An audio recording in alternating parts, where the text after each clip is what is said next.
Hello and welcome to Was It Good, the most unserious, serious literary podcast on the internet. My name is Sid. And my name is Rowan. And we're two silly geese. At our day jobs, we study literature professionally as PhD students. Join us in the pond as we use our decade of serious schooling to give you the silliest rundown on literary adaptations. Ever wondered what the best version of Pride and Prejudice is? Want to sound well-read at your next dinner party? We're here to help as the premier goose-themed literary podcast with only correct takes. You'll never be left wondering, was it good? Welcome back to the pond, everyone. We hope that you've had a good month since the last time we've spoken. For new listeners out there, of which we hope there are many, my name is Rowan. I use they, them pronouns. I'm the sibling of a basketball fan. I'm a Wikipedia reader, son, and a Virgo rising. And those are all the facts you need to know about me for today. What lovely facts they are. My name is Sid. I use she, her pronouns. I was a high school jock. I am a lover girl son and a horse girl rising. You might be wondering why we are offering sports facts about ourselves. And that is because today we are talking about the global phenomenon Heated Rivalry. And this is something that has been percolating, I think, for a long time since everyone watched this show and became insane. We also watched it and became insane, but I think in a slightly different way. I think we have a fresh take on our friends Shane and Ilya. Yeah, I'm excited to dig into it. I'm so sorry to Rowan because I watched the show and read the book like around the time it seemed like everyone was doing it. So it's been like at least 8 weeks for me. And I just hounded poor Rowan to be like, so have you watched and read yet? Have you watched and read yet? And they were so patient and kind with me while they were like, yes, I promise I will do it. I promise I will do it. And I also think that's important context for everyone to know that I marathon the entire show in one day with our little cat on my lap. And I also read the book in a public space at the laundromat. And so I think that those are just important contextual clues to frame my reception of the text, which is that I got it all at once and it did make me insane. It did make me insane, but I think, again, in a different way. I think we have a fresh take. But just as a quick refresher for those listeners joining us in the pond for the first time, let's go over our pond parameters, aka the structure of the episode. Okay, so today the pond is frozen because we're going to be talking about hockey and heated rivalry. The first part of our episode is called Context Corner. That's where we give you the contextual information for both texts that we'll be looking at. So a summary of the book and then the summary of its adaptation. Often they are the same, sometimes they're different. Today they're going to be more the same. And there will be spoilers, so that's another thing for viewers to watch out for. The pond is frozen, it is slippery. Skate at your own risk. We'll next move on to a segment that we call What's Changed, where we give a summary of changes that have happened in the adaptation process and how we think that impacts the themes of the show. And then, shockingly, we move on to another segment called What's the Same, where we talk about what's preserved about the original text in the adaptation process. Then we'll move on to our penultimate segment, What's the Goal, in which we discuss what we think the purpose behind the adaptation was and what that means for an overall reception of the text. And then finally, we will get to our last segment, which is our arguably most important segment, and that is the honk ratings, where we will be ranking the adaptation out of 10 honks. Because geese honk. Great. So without further ado, let's strap on our skates and get right into Context Corner. Today we'll be talking about both texts in kind of one go because there's not a lot of changes made. So Rowan, if you want to get started with the first part. So both Rachel Reed's book, which is part of a larger series called Game Changers, and Jacob Tierney's adaptation follow the story of queer hockey players Shane Hollander and Ilya Rozanov. The former is as Canadian as maple syrup, sweet, provincial, and successful because of unacknowledged Indigenous technologies. The latter is known by the unhinged internet as a quote-unquote Russian menace. They are both very good at hockey. It really is a tale as old as time. They meet, they lust, they fuck, they yearn, and then they admit their feelings to each other and drive off into the sunset. And they have to keep it all a secret because they're worse than gays. They're rivals. I think maybe, Rowan, we could argue that both Ilya and Shane are rival sexual. Maybe neither of them are actually gay or bi. They're just really into rivals. I think that the whole premise of the show actually is that it's fine to be gay, but the real taboo is rivals. Yeah, you can't sleep with your rival. You can sleep with men. That's fine, but not your rival. So Shane and Ilya hook up for the first time in 2010, the summer before their rookie seasons in the NHL, or MLH, Major League Hockey as they call it in Tierney's show. Good boy Shane is immediately horrified and promises to never do it again. Playboy Ilya, meanwhile, is just excited to have gotten under his rival's skin and his clothing. As their careers progress, so does their entanglement, and feelings become unavoidable. When fellow All-Star player Scott Hunter comes out during hockey's biggest night, Shane and Ilya face the dilemma of their lives. Can two rivals really play for the same team? Following their hearts, and in the safety of Shane's private lakefront cottage, they finally declare their love for each other after 6 years of doing it. The story ends with a tenuous agreement between the two to finally cool down their rivalry and heat up the commitment. And the biggest change that they need to make is to actually end the rivalry, which I still think is so funny. They're like, finally, another gay hockey player has broken the rainbow ceiling, but who will break the rival ceiling? Even Scott Hunter would be weirded out by it. Yeah, his boyfriend is normal. He's not a rival hockey player, which is once again, in this world, the single biggest taboo. So, now that we've recapped the book and the show, let's get into what changed. We already mentioned that the plot itself, unlike our last episode, which go listen to our last episode if you haven't heard it It's yet. really good. It's really funny. We're funny. Yeah, we're really funny. Unlike in our last episode where we had a lot of plot changes to deal with, the changes between Rachel Reed's book and Tierney's adaptation are more subtle, but I think, Sid, no less impactful. The first one is the most obvious, I think, which is the change from text to visual media. And that's, any adaptation is going to be changing the form. But what is really interesting about changing a book that is part of the romance genre, which generally is quite internal, a lot of internal exposition. So we see what the characters are thinking through the text itself. The text tells us what they're thinking. Whereas with a visual media, you have to be shown how the characters are feeling. So we really rely on the actors and the physicality of the roles to be able to tell what's going on. It makes the intimacy a lot more obvious, especially the emotional intimacy. And obviously, like, a huge difference between the text versus visual media element is that they don't show the actual sex. So the book itself is very explicit in the intercourse and the blowjobs and the everything that's happening. It's all very strongly implied in Tierney's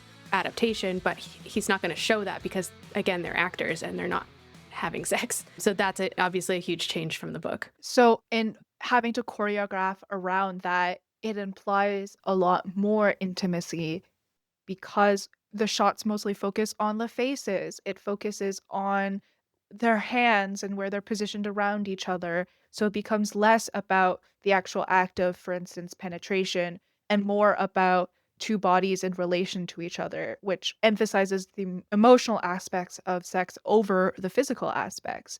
And Tierney was, very explicit about wanting to do that with his choreographing of sex scenes in conjunction with the intimacy coordinator and the two actors to kind of avoid the idea of like, this is just going to be gay porn. It's, somehow more taboo than any other sex scene because of its queer nature. So that was a way that they were dealing with those social expectations, which we thought was very thoughtfully done. Yeah, for the amount of sex we see on the show, I personally never felt like it was tasteless ever. Each encounter was very sweet, even when it was prior to realizing that they had feelings for each other.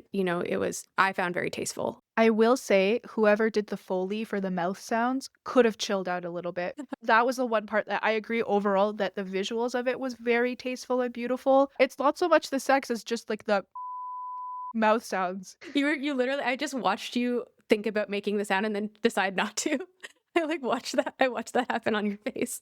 You were like, wait, no, I actually can't. I just found it unpleasant. That was a taboo part for me. I'm like, why is it wet? Why is the sound wet? Yeah. It's not like, I mean, I feel like people talked about how, like, people have really been talking about how it's like, oh, it's so transgressive and that's why people love it so much and all that. Well, the transgression was actually in the mouth sounds. It didn't have to be that moist. And, in a little bit of a funny transition, I think we're going to talk now about Shane's parents right after we talk about the mouth sounds. We're going to talk about how in the show they turned down the explicit nature of how Shane felt loved by his mom and dad. Because in the book, which has a lot of exposition in it, there's long passages where Shane thinks about his mom and dad and kind of just says, like, I love them, I like hanging out with them, and they support me so well.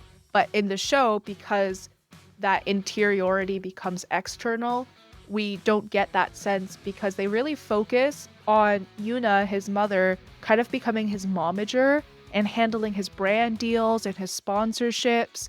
And all of the encounters that he has with his parents up until the last episode actually feel quite tense because it feels like his mom is putting a lot of pressure on him to succeed, not only in the athletic aspect of his job, but also in the business, public figure aspect of his job, which adds more stakes for his internal decisions about whether or not to come out as rival sexual. But it does really cut down on the kind of sweet family relationship that they had. And that, I think, is a bit of a loss, actually, because I really like that part of the book. I thought it was really cute.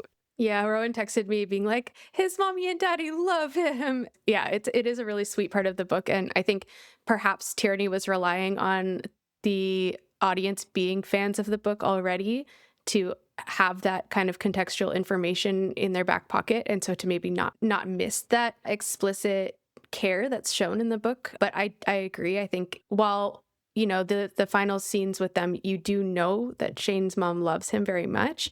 You don't get that side of her until the end. So you only see her kind of, being hovering during commercial shoots and, making sure he remembers that he's representing. Yeah, she's always like, you have to wear your Reeboks because you're sponsored by Reebok. So you can't forget and wear sneakers that aren't Reeboks. Or yeah, she's like fussing with his hair on a commercial shoot. A commercial shoot where he's sexualized. Like it's like the wet t-shirt commercial shoot, which is, kind of a whole other layer added to that. It really cuts down on the emotional intimacy that he's able to have with his mother until they did add a scene at the very end of the show that was not in the book, where after Shane comes out to his parents, he has a conversation with his mother, and his mother kind of apologizes for not making him feel like he was able to. But I think that was a fix for a problem that didn't exist in the book. Like they made a problem and then they put that scene in to fix it. Whereas in the book, Shane has zero doubts the whole time. We are in his thoughts and we can see that he's like, yeah, my parents love me. And my main concern is the rivals. Yeah.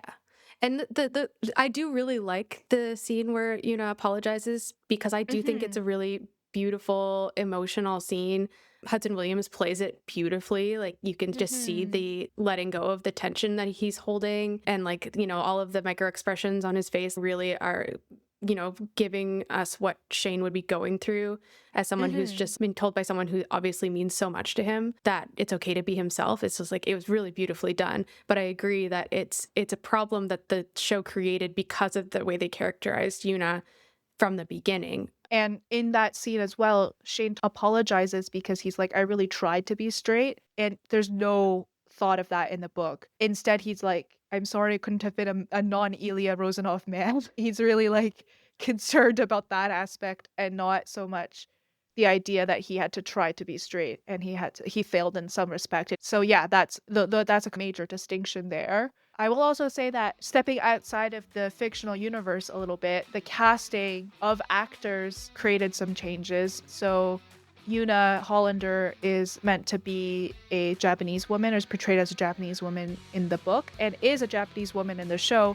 but is played by Christina Chang, a very beautiful mixed Taiwanese, Filipina, American woman. Hudson Williams has a Korean mother, but is playing a Japanese Canadian in the show. And Connor Story, shockingly enough, is not actually Russian. He's not Russian at all. He just did a really good job with his language coach. Yeah, Russian accent was stunning. I genuinely, finding out he was from Texas, I was just like, pardon me? I know, because he he delivered whole dialogue in Russian. It wasn't even just the accent, like, he spoke the language on the show for a lot of his dialogue, and it was a really Mhm. excellent showing of that kind of skill. The final major casting change was for Svetlana's character. Svetlana in the book is described as a very pale blonde Russian woman, and in the show, she's played by a black Russian woman, Ksenia Daniela Harlamova. And we'll talk a little bit more about Svetlana's character in a little bit, but we just wanted to note that there was a casting change for her character as well. And it's interesting. I saw this interview with Daniel Day Kim who was talking about whether or not we need to be casting specific actors for roles of certain races. And he was kind of like, like it really depends on the role because it would depend on who's writing that role and whether or not the specific ethnicity is important to how the role is played, which I think in this context really draws attention to the fact that there is not a lot of care in the portrayal of non-white characters. The fact that you can have a Taiwanese Filipina American woman and a Korean man playing Japanese characters kind of draws attention to the fact that maybe the Japanese characterization is not handled very well. It's just very surface level. It has actually nothing to do with the way the characters behave and act. And Mhm. it's like there are hot swappable Asians, you could put anyone in there. The looks and the surface is the only thing that matters. The interiority is not relevant to the characterization. It calls you back to the idea that, unlike in the book, which is set presumably in our world with the NHL, the show has Major League Hockey and Timu Stanley Cup, and the team names are different. I'm not sure if this was caused on a production level by difficulties with licensing NHL trademarks. I know that they have very complex rules around who is allowed to portray the league in fictional media, but it also allows the show to immerse itself in fantasy and ignore real life concerns with the hockey establishment, with hockey history, and with league history. And we're going to get into that a lot more when we talk about some of the issues that were preserved across the adaptation, which is what I think our next segment is going to focus a lot on.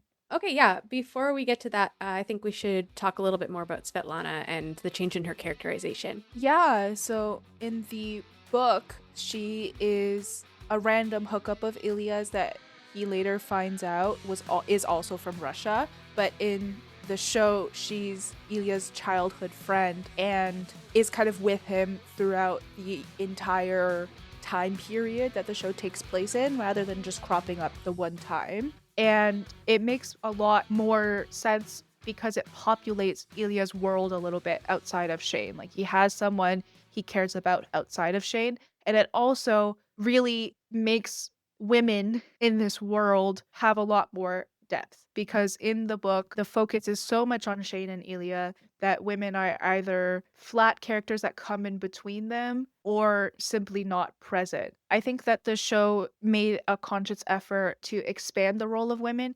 Even the choice we critiqued with regards to Yuna, it did give her a lot more to do than in the book. And I think that the choice of Svetlana expanding her role is really beautiful because otherwise Ilya really has no one and it becomes a very Yeah. lonely world for him. Yeah, and I'm interested to see how they take that into the next season because a huge part of Ilya's arc in the next book has to do with him being really alone.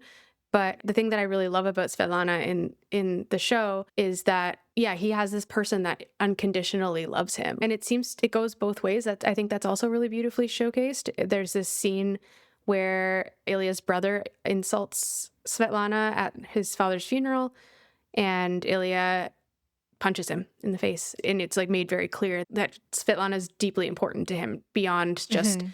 being someone he can hook up with and potentially give him American citizenship if he Mhm. was to marry her. She's characterized in such a tender way, and their friendship is portrayed in such a tender way. And I think that's really beautifully done. I will also say that the choice to expand Scott and Kip's story, they have their own book in the series, but in the show they get their own episode, was also really wonderful because their story, I think, is really beautiful and really important to the world, the development of the world, because it's Scott who is the first player to come out and who takes that dive when Shane and Ilya are too afraid to do so. Yeah, and it's, like it could have just shown, because the kiss in episode 5 between Scott and Kip is obviously really important for the storyline, but they could have just shown that and shown that it was possible to be queer and be in the NHL without giving us Scott and Kip's episode. And I'm really glad that they did give us the episode. It's like it really kind of gives us a much more fleshed out queer community within the professional hockey world, which I also thought was really important for the show to portray. Yeah, I also found that their storyline was just a refreshing take on the nature of taboo, because the focus is so much, again, on rivals can't have this romantic tension, but their storyline grounds it a little bit more in the reality of what it would be like to be the first out queer hockey player. Even though I think, again, they don't deal with, it's a fantasy world. Scott kisses Kip on the ice, and the announcer's just like, good for Scott Hunter. I will say that in the series, there is a lot more criticism of the league itself. And there's a lot more pressure from the league put on queer players to be less queer. But it is still a fantasy world because their teammates are largely like, cool, yeah, that's sick, bro. Which, I mean, I don't know. I played hockey as a teenager, and I mean, I played as a woman on a team with men. Or with boys, we were 14. But at that time, anything that was feminized, like even me, a literal woman who identifies as a woman, that's like, so hated, like just so despised in the hockey locker room. Just recently, in the same town that I grew up in, there is a sexual assault case ongoing against minor league hockey players who have sexually assaulted their teammate in a hazing ritual. But I think that the books are trying to reckon with the toxic masculinity while also trying to portray this fantasy of a potential better circumstance. But it's like the tension between the two is really hard to reconcile, I think. I agree. And I think there was a really interesting interview between Brock McGillis, who was the first out professional hockey player. He didn't play in the NHL. He played, that was in the Ontario Hockey League and the United Hockey League, but he's still considered to be like the first out gay professional hockey player. And his take was that there's no way that Heated Rivalry is going to help closeted NHL players come out. And so, to quote him, it's probably more likely to have an adverse effect on a player coming out. And I hate to be negative because I really enjoy the show, but I also don't believe that many hockey bros are going to watch it. And I don't think if they are watching it, they're talking about it positively, unquote. And I think that's a really important thing to keep in mind. This is a fantasy, but for whom? Because is the hockey world thinking about this show in the same way that the queers and women that it's trying to attract as an audience, is it thinking about hockey in the same way? And so by having it be in this MLH world, and even in the NHL, right? They used fake team names in the book. They didn't actually portray the real NHL. It elides a lot of the problems that would actually happen with the real hockey establishment. Yeah. And it's true. Like the idea that it would be almost detrimental to people coming out in the NHL is so accurate, because it would be like a twofold reason to bully someone. Essentially, it's like, oh, you're gay and you watched Heated Rivalry. Or the portrayal of gays in Heated Rivalry would be their only touchstone. So it'd be like, yeah, you're a hyper sexualized, like always horny, probably horny in the shower. Yeah. So it's a complicated relationship between the fantasy hockey world that is receptive, except to rivals. Again, they're rival phobic. They're not homophobic, they're rival phobic. And the real NHL world, which would not have that same kind of reception.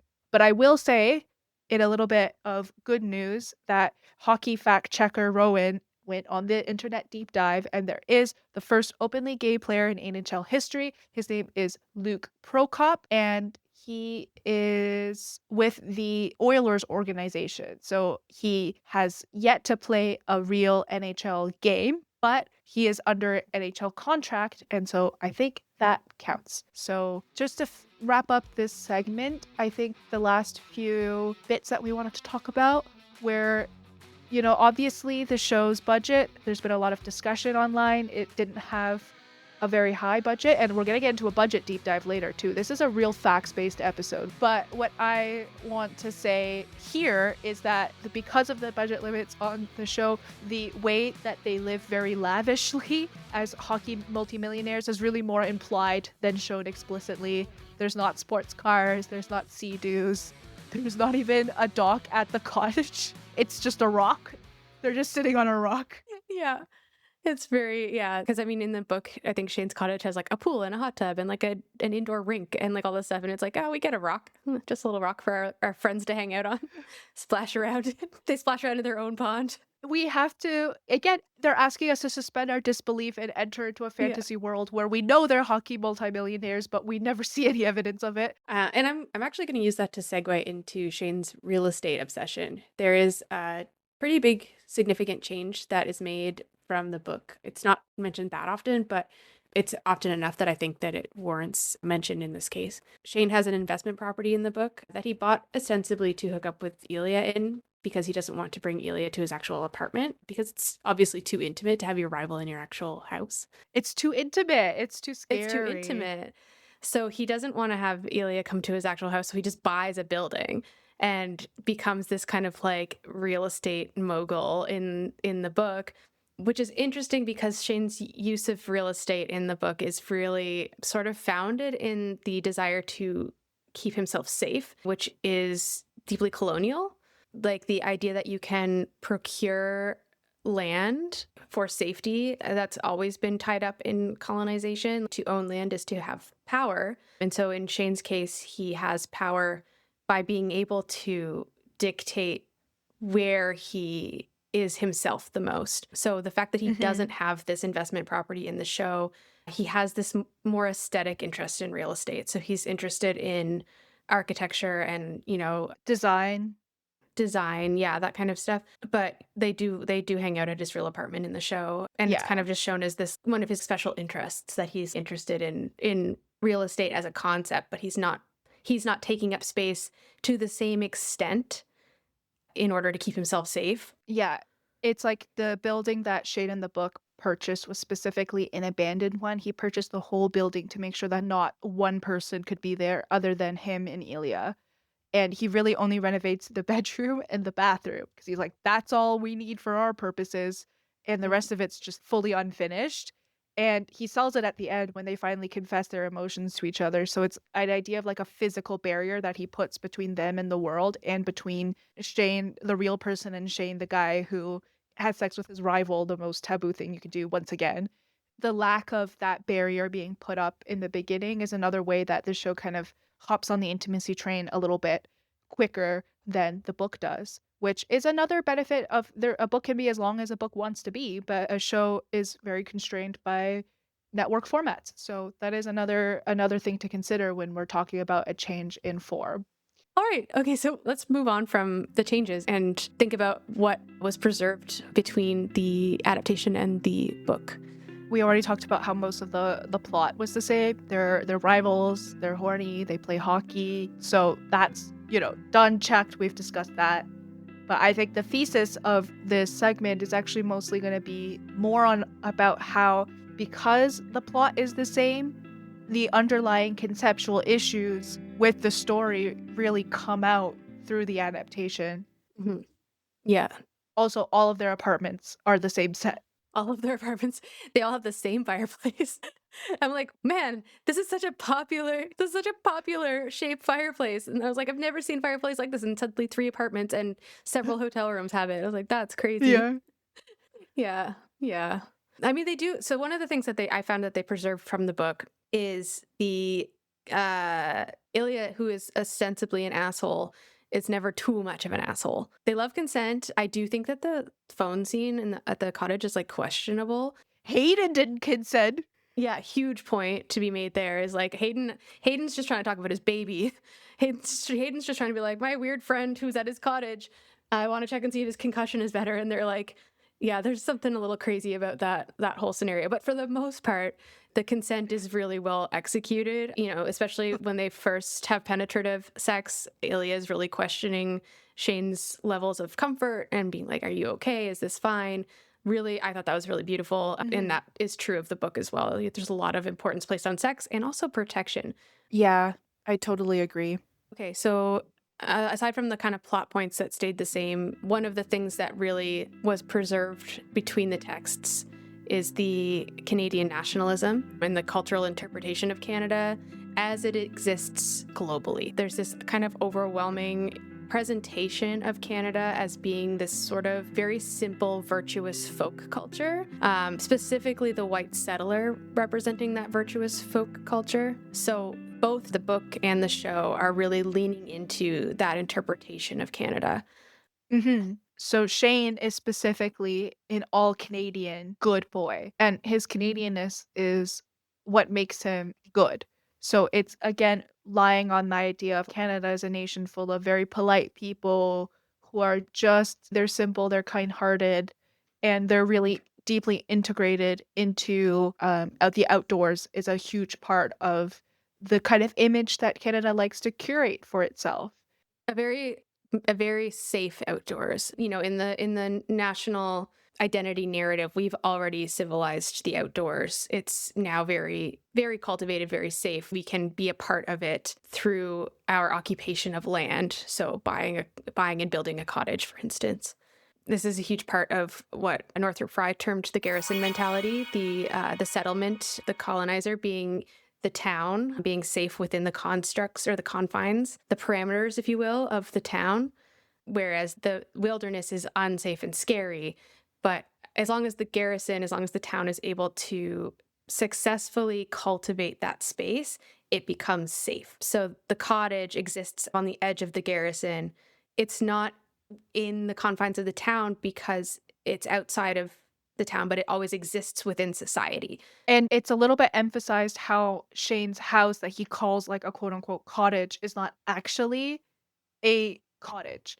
It's a high-tech residence full of modern conveniences, including in the book stuff like a full hockey training facility. So Mhm. the idea of leaving the civilization, it's like you didn't actually leave, you just used your wealth to create a new pocket of civilization, an outpost that only you can access, and that is the type of wilderness that is safe. Mhm. So even that famous scene that everyone quotes about the stupid Canadian wolf bird, which is what we almost called this episode, is really interesting because all of a sudden it goes from being a very super luxe, convenient way of experiencing the outdoors with none of the physical problems that can arise from being outside it, exposed to nature. When Ilya hears the loon and he doesn't realize that it's a bird and he's concerned about it being a wolf, all of a sudden it's like that spell is broken for 1 second, but it's played for laughs because it's so silly to assume that there could actually be any kind of threat, any kind of danger here. Yeah, it's not actually a wolf. It's something that Ilya mistakes for a wolf. So Canada is the safe wilderness because there's no actual threat. And it's not only just a bird, it is a settler Canadian icon. They use the loon as a symbol of the settler state. It's appropriating wilderness, it's appropriating these non human relatives to be cultural icons and to indicate your relationship to the land and to ground settlers in the land when they do not have like a real relationship of respect that is reciprocal with the land. Yeah, and that's even showcased in, at the very end when they go to his parents' cottage and you can see the Hudson Bay blanket in the background. Hudson's Bay was like the company is older than the Confederation of Canada, very rooted in the British colonial project, very rooted in the exploitation of natural resources to continue to develop the wealth of Britain. Yes. And the exploitation and destruction of Indigenous peoples, like Hudson's Bay Company was an actor in wars against Indigenous nations. And specifically, the blanket itself is at least symbolic of the smallpox The blanket, like use, the blankets that they used in, biochemical warfare. where they infected whole communities of Indigenous people with smallpox, which killed them because they had not been able to develop any sort of immunity to those diseases. So it's a very Loaded symbol calls directly back to acts of genocide done by corporate entities on behalf of nation states, which, Yes. again calls back to our last episode, the discussion of the relationship between capitalism and colonialism. The Yeah. monetization of the loon, it's literally on the money. Yeah, it's on the dollar. Yeah. The fact that the show uses the loon as a humor point deflates immediately any sense of the wilderness as a real wilderness and immediately reassures the audience that settler control over the landscape is impenetrable and unshakable, and there's no way that it could ever be.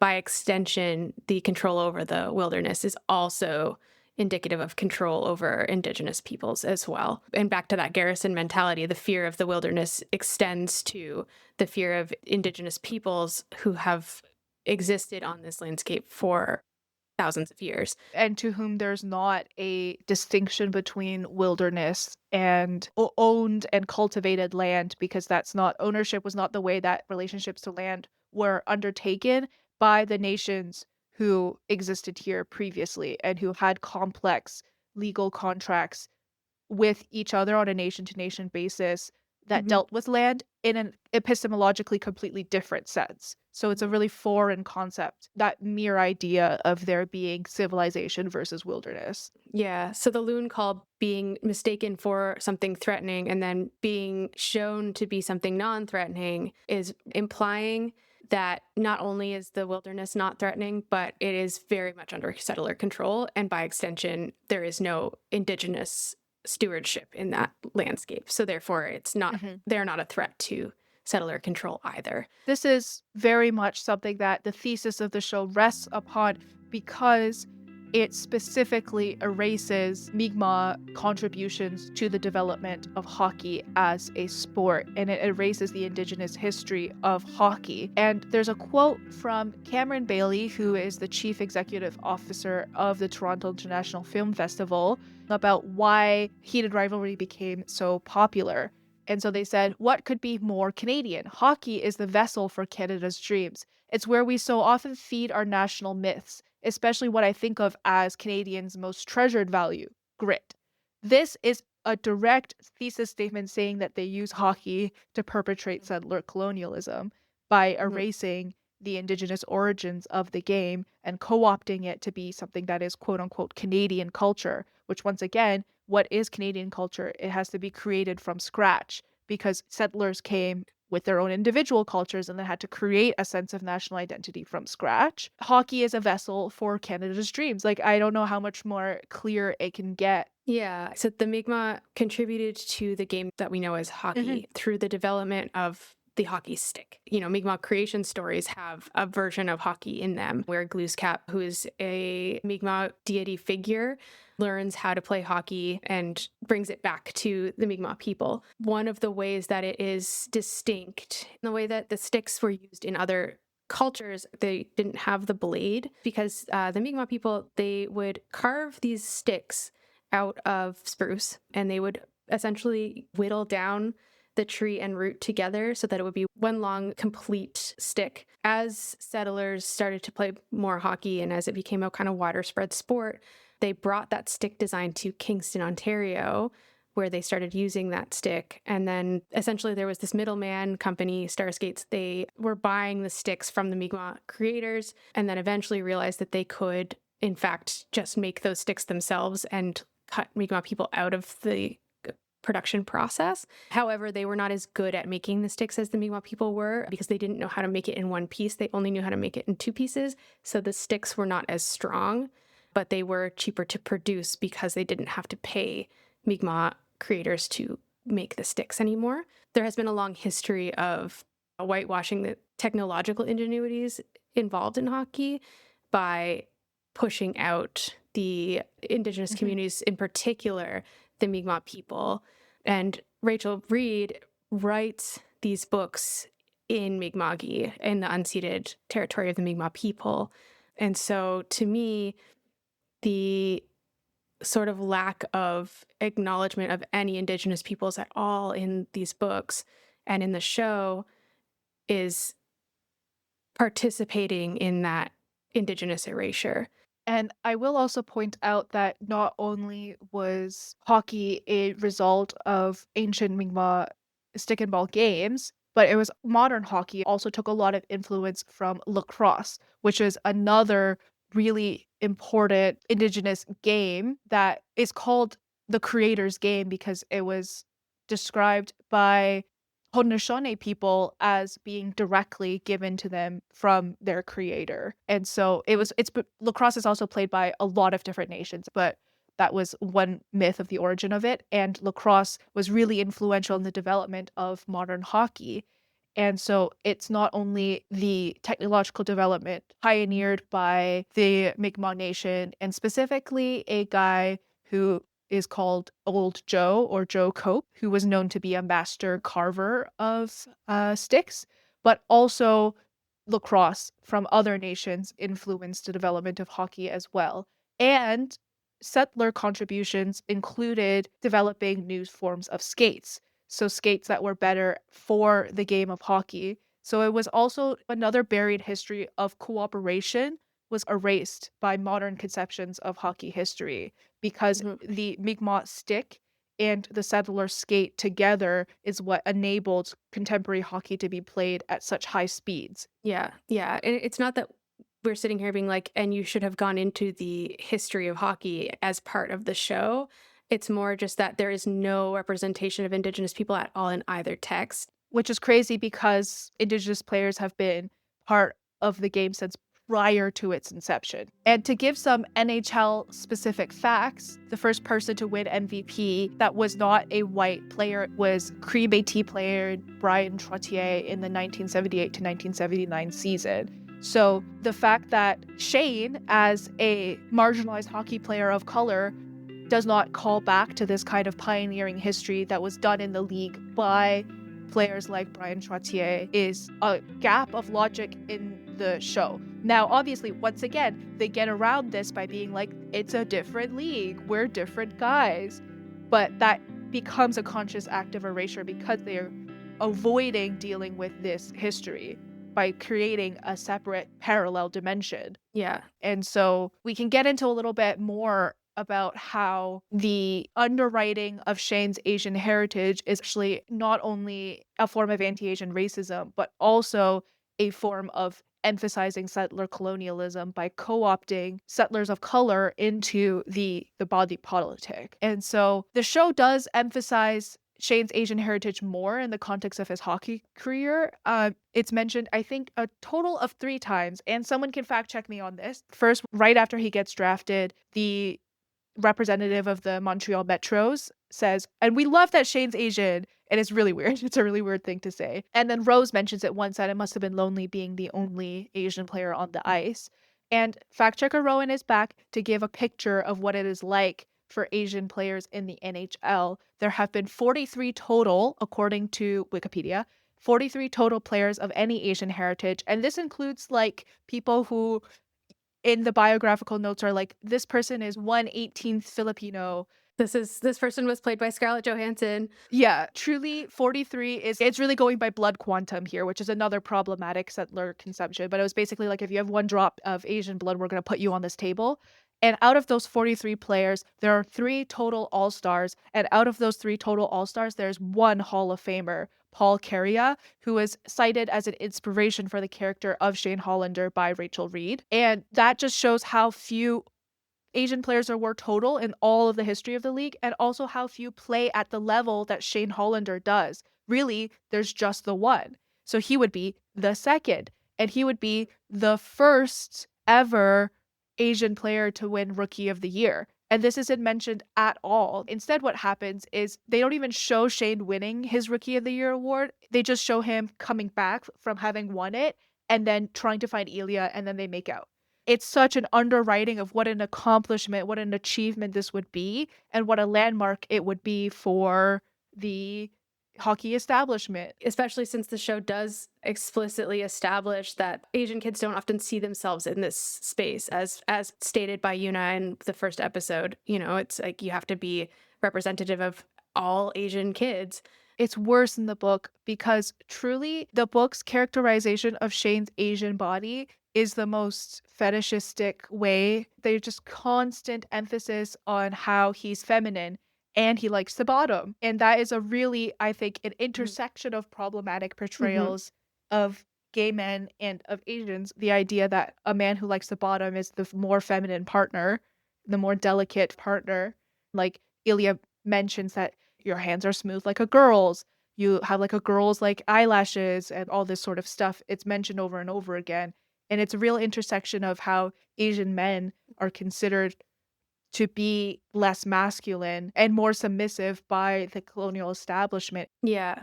And instead, he is completely culturally white. He's like this empty shell where you just could put in stereotypes about being polite and speaking English and French. And it emphasizes Canada's image of multicultural tolerance, but also that becomes an assimilation goal. He's like, hashtag assimilation goals. Yeah, it's like the structural whiteness of the multicultural myth. It's like, as Canadians, we celebrate our multiculturalism.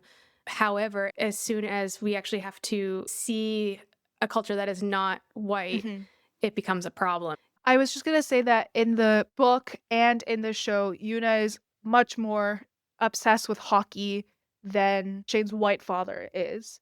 And especially in the show where Yuna is this extremely intense micromanager, she falls exactly into the Asian tiger mom stereotype, while at the same time, she tells in that first episode after Shane gets drafted, she tells the guy from the Montreal Metros that she came to feel Canadian because she would sit down and watch hockey. It's the most explicit rendering of assimilation and colonialism that is possible. You know, we talked a little bit earlier about how the idea of hockey being Canadian at all is a colonial concept.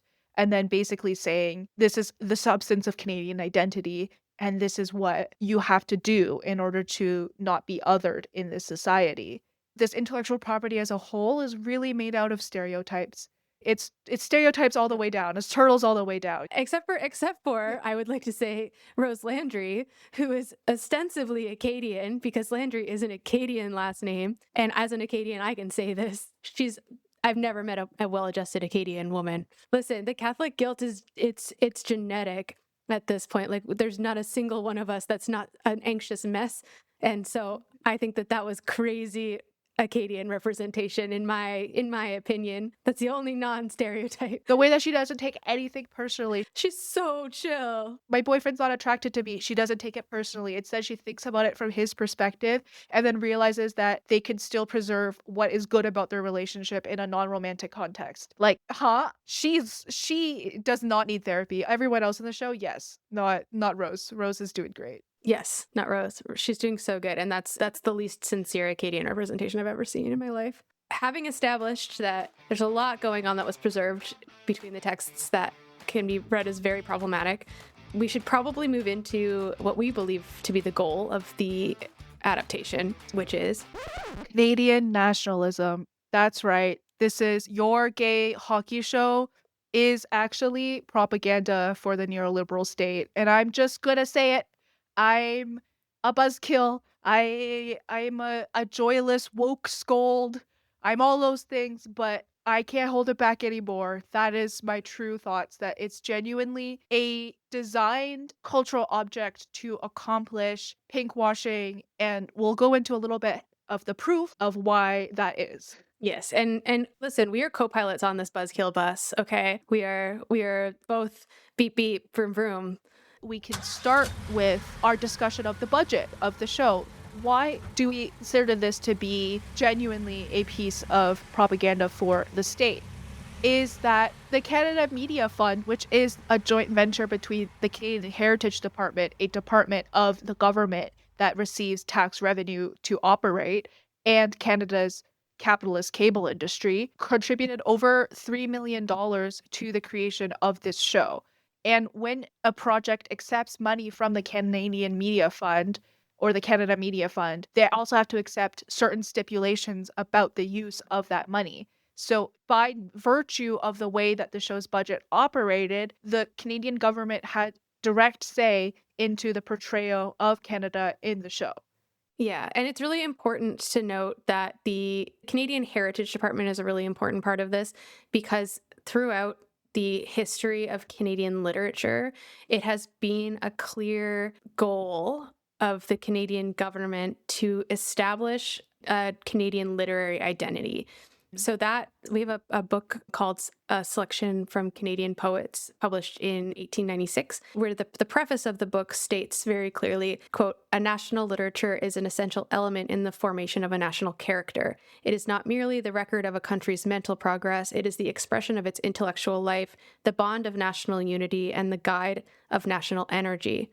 It may be fairly questioned whether the whole range of history presents the spectacle of a people firmly united politically without the subtle but powerful cement of a national literature." So, from the very early days of Confederation, we have this overwhelming need to establish a unified Canadian culture through the medium of literature. So the way that we consume media, whether it be, books, TV, movies, whatever, the way that we're consuming these products is perpetuating the specific national identity of the country that's paying for it. So we have the Canadian Media Fund, which is committing $3 million to the first season of Heated Rivalry. I assume they will be committing more given the success of the show for the second season. And then, there's kind of an overwhelming rhetoric that Jacob Tierney had $3 and two freaks to make the show. And it's, while very funny, and it's not a huge budget. It's really not a huge budget. For comparison, House of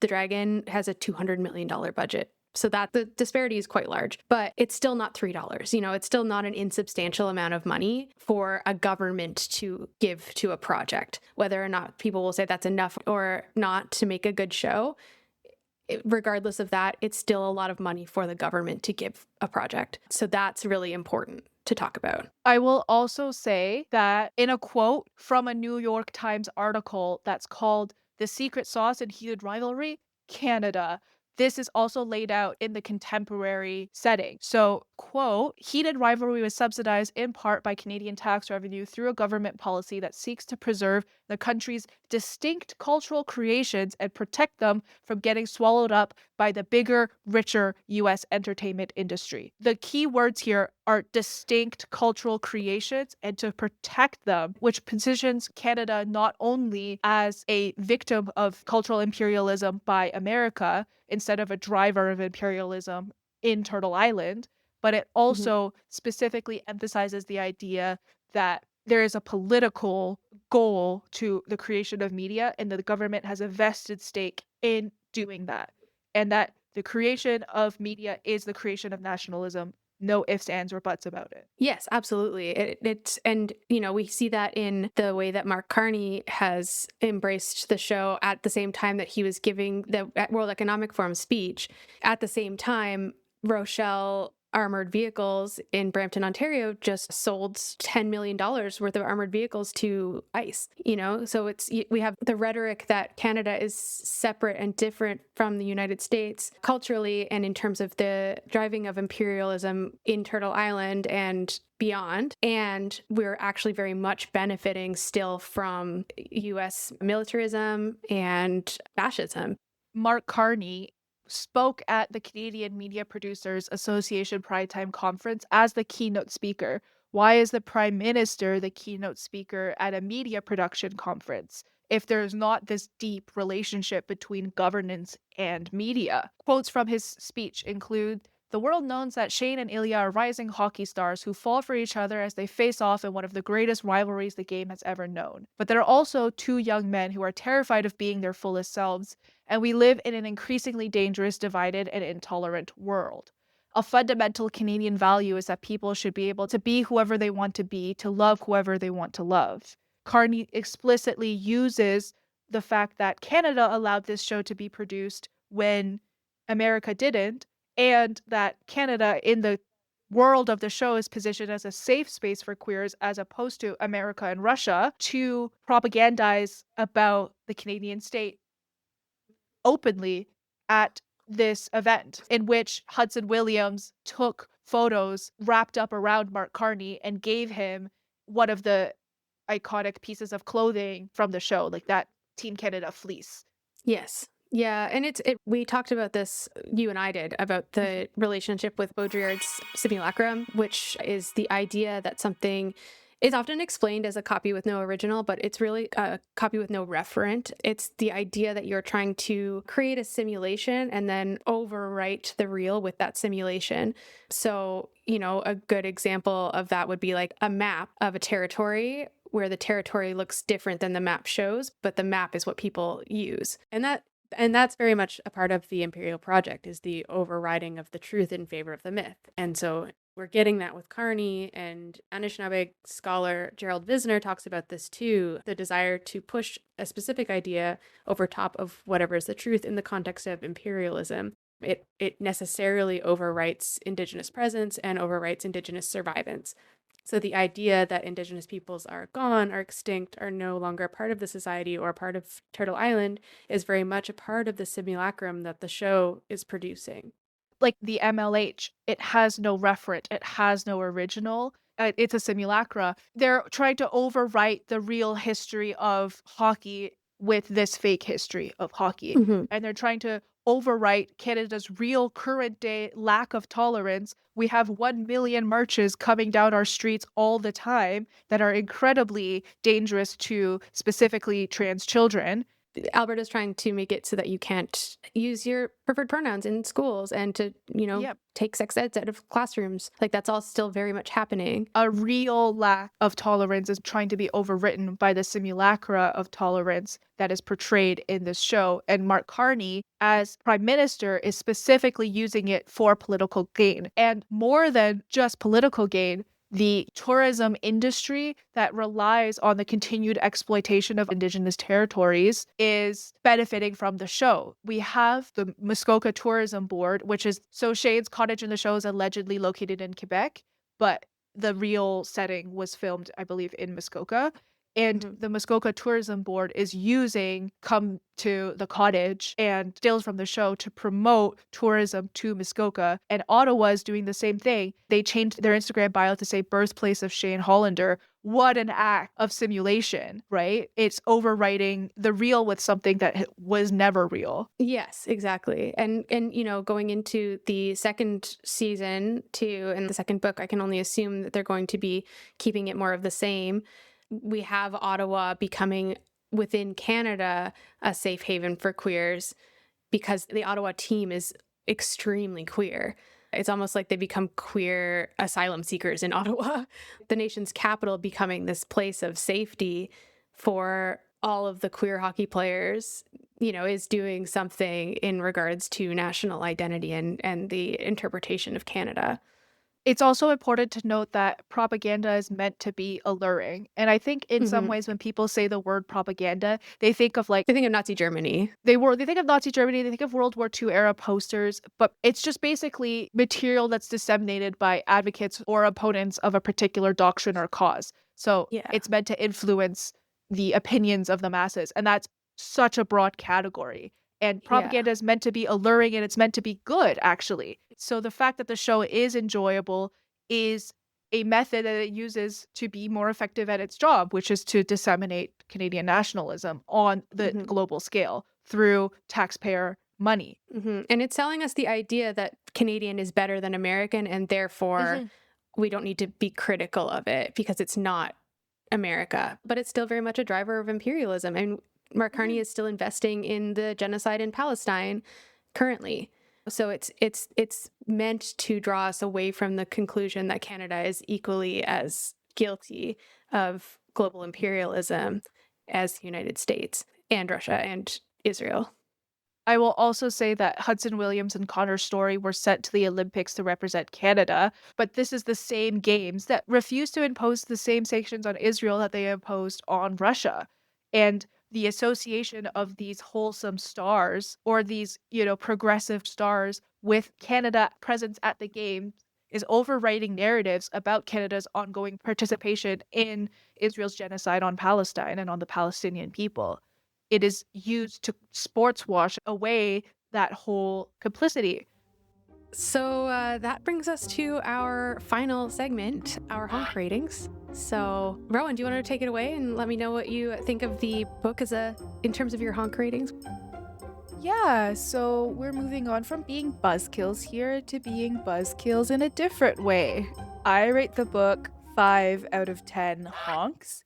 This is for a couple of reasons. First off, I think that the main strength of the book was actually in the dialogue. There's a lot of really cute and sweet and funny moments where you giggle and kick your feet, and it's a really nice experience. But the large majority of the book is big chunk of exposition, sex scene, another big chunk of exposition. And I feel like there was a really clear line between what this author was strong at portraying and areas where the writing was just not as technically accomplished. I also will say that the characters don't grow at all over 6 years. There's really not a difference in the mentality of 19-year-old Shane and Ilya and the mentality of 26-year-old Shane and Ilya, except they acknowledge that they love each other. My final point is if men can kiss, why can't rivals kiss? I just want to read you a part from the book. This is at the beginning of chapter 23. This is Shane's perspective. Quote, having an NHL player come out as gay for the first time was exciting, but a player on every team in the league could come out and it still wouldn't help Shane's situation. Being gay, or whatever, was not really the thing that would create a scandal. Fucking your biggest rival over the course of your entire NHL career was something that no one would understand. Not one person. Shane felt that even Scott Hunter, the NHL's new poster boy for acceptance and tolerance, would be alarmed if you knew what he'd been up to with Ilya. So it's Yeah. really like, you could be gay, but rivals. And I have to question the logic. It's too funny to me. I'm just like, they're rival phobic. The NHL's rival phobic. Genuinely, they've got me believing that there's an R in the LGBTQA alphabet. I genuinely think that being interested in your rival is at this point transgressive.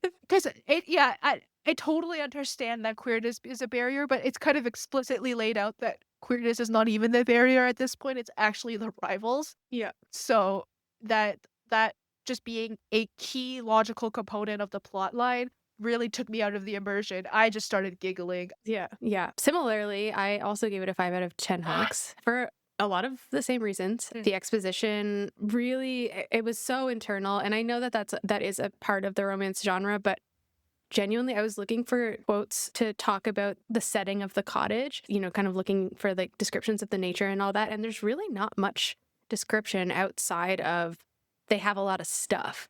But other than that, we don't get a lot of texture in the scenes.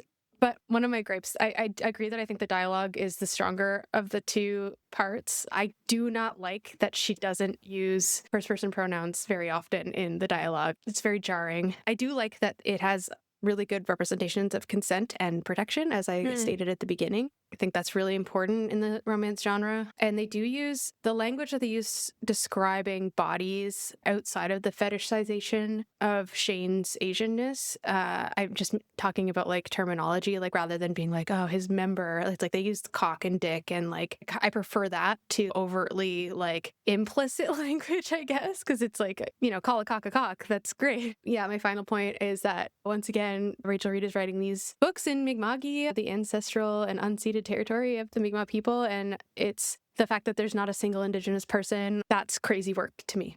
I just think that's bananas. So 5 out of 10 for me. Yeah, we're totally in agreement on that count. But we'll move on now to talk about the show as a standalone work. I gave it a 7.5 out of 10 as a standalone. I thought the use of lighting and mirroring shots were so good. The cinematography was beautiful, and I think that the acting was fantastic. I thought that the way that it was structured and it's like pacing, it was all really good. I hated the white jock that they gave Shane in that commercial. It just looks like a diaper. Like, I think he's just standing there and he looks like he's telling his mom that he just threw up. Like, I was like, I can't look at this. That's insane. Like, you can buy black ones. They literally sell those black short jock, and that would have been so much better. I don't know why they gave him a white one. It was so bad. So yeah, aside from the silly little white shorts that Shane is wearing, I would also like to note that Jacob Tierney also does not answer the question, why can't rivals kiss? And I just think, as we previously mentioned, we're not really sure what the stakes are in this universe. and why it's so deeply important that rivals don't kiss each other. I gave the show a 7 out of 10 hunks for similar reasons. I think that the innovations in intimacy coordination were really big for the industry as a whole. I really like that it's a set that has a lot of attention on it right now, and a lot of attention is being paid to how to ethically film sex scenes, and I think that's wonderful. I think the acting was very stellar. We already talked a little bit about Connor's stories, just like complete inhabitation of a Russian man. But I will say that Shane's freckles look so painted on. At least for like the first 3 episodes, every time he was on screen, I was distracted by the fact that they could not find a good freckle pen to put on this poor man. But the acting was really good. The cinematography was beautiful. I will also say I want these actors to drink some water. The whole time I was thinking about these young men, their first big gig, and their bodies are being portrayed in such a way that requires them to do kind of very extreme control of food and water intake. And I just don't think that is something that we should be endorsing, really. Like I read a story that Connor's story didn't have carbs the whole time of filming, and so that scene where he's with Shane's parents at the end and he's going to town on the pasta was just him being hungry. I'm like, let him eat. Or even Hudson Williams gave an interview talking about how in the first episode he was really dissatisfied with his body. And I think that's, something that we want to move away from in Hollywood is this intense idealization of a body that doesn't exist in real life in a natural form. It's another simulacra. Yeah, especially in the context of queerness and queer men specifically. Okay, so moving on to the show as an adaptation of the source material. The show as an adaptation, 8 out of 10 honks. I believe that it elevated the source material intensely with execution. I will say the change to Shane's family, I personally didn't like because I was such a big fan of how he felt so loved by his mother and father in the show. In the book.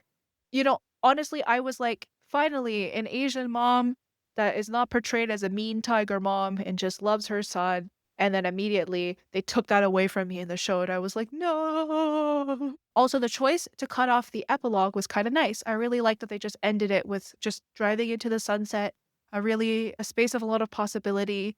Yeah. Okay, yeah. I gave it a 7.5.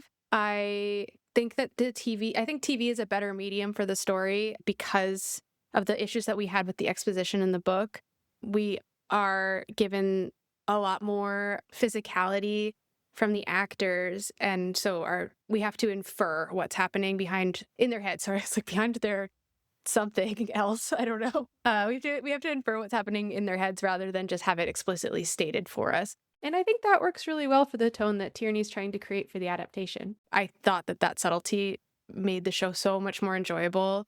Also, I mean, this is a huge gripe that I have with Tierney's show, and I found it very disappointing because Tierney is, he's a known director in Canada. He's done a couple of other shows, Shoresy and Letterkenny, or Letterkenny is first and then Shoresy's a spinoff, where he is celebrated for having good Indigenous representation in both of those shows. And it really disappoints me that he chose not to change that part of the text in his adaptation. He changed a few other things that I thought did the show credit, and it really bothers me that he chose not to do that with the show. And I personally think it's really disappointing because he knows how to. It's not something that he's unfamiliar with as a showrunner. Yeah.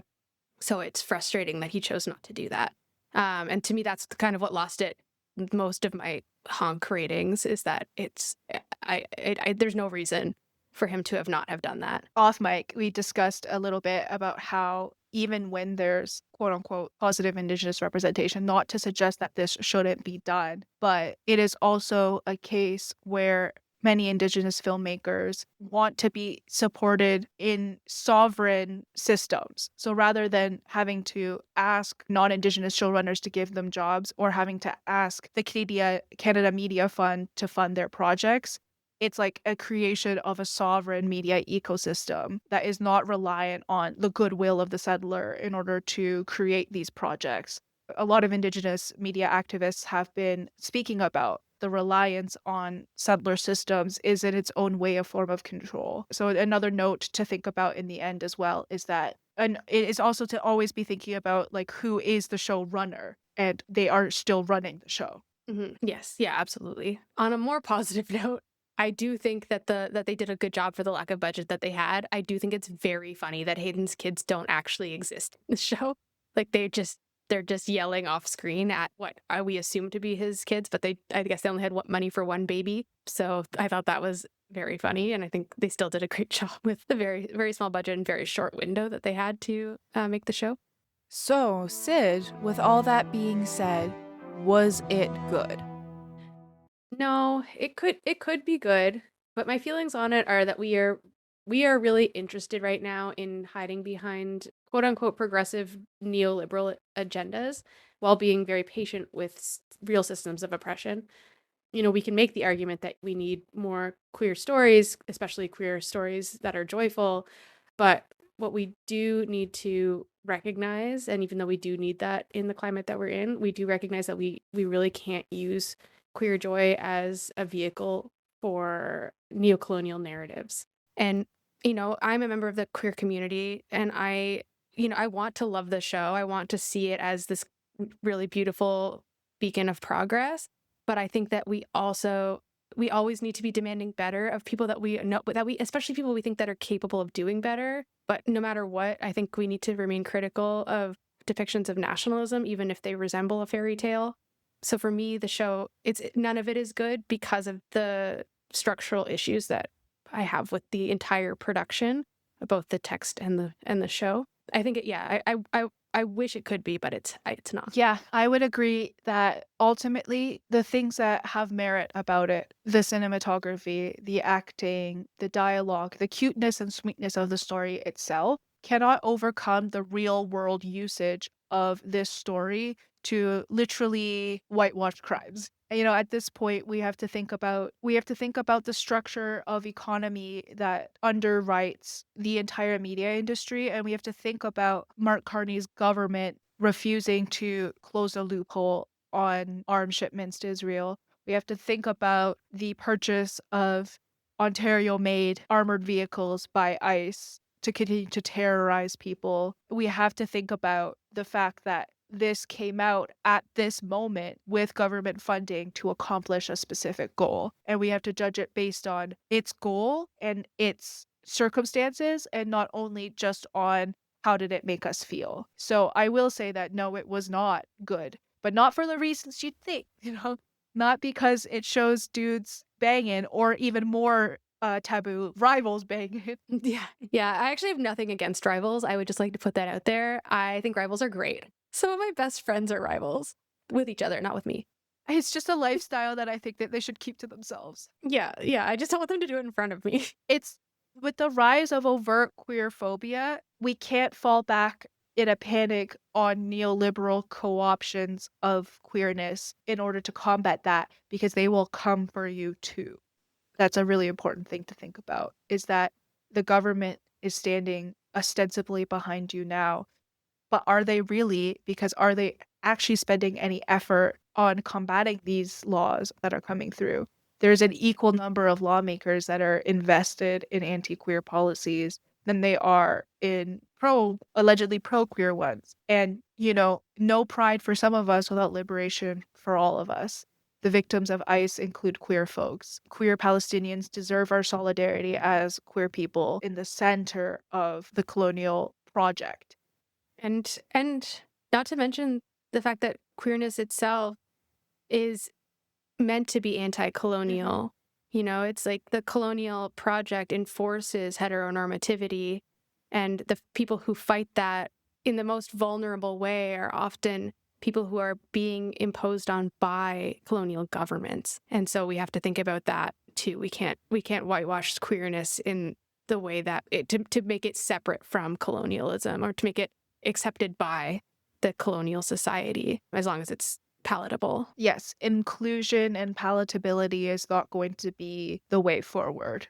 And that, I think, is the thought that we want to leave you on today, on this day in our frozen over pond.